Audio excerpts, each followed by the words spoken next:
Victimes de la catastrophe de Tchernobyl, des enfants qui aujourd'hui encore ont besoin de soins médicaux importants. Une commune valaisanne, Viona, s'est mobilisée pour offrir à 12 de ces victimes un bol d'air exempt de radiation, 12 jeunes Biélorusses qui pourtant porteront à jamais les stigmates de Tchernobyl. Florence Justiner. Serge Closy tourne comme une hélice. Gérer l'accueil de ces 13 jeunes Biélorusses n'est en effet pas une mince affaire.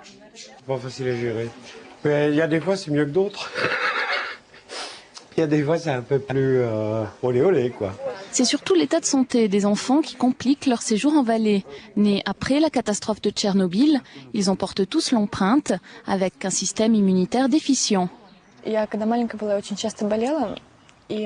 Quand j'étais petite, j'étais souvent malade. J'ai encore une arythmie au cœur et un problème au nez qui m'empêche de respirer. Cette fragilité implique de prendre quelques précautions, mais des surprises sont toujours possibles. Tu sais, je t'ai dit, c'était blessé au genou. Et puis il semblerait que ça s'arrange pas. Le petit a couru pour sauter dans la piscine et puis il s'est scratché quoi. Ça semblerait plutôt s'infecter, alors que c'est vraiment une simple égratignure chez un enfant de chez nous en 2 jours, il n'y a plus rien quoi.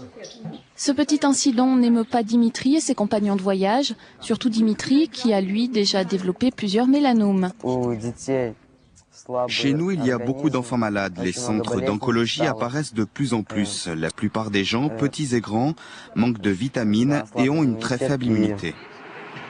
C'est une association biélorusse qui envoie ses enfants dans des régions à l'air plus pur, la nourriture plus saine. Un bol d'air qui amène en prime des sourires sur les visages de ces adolescents.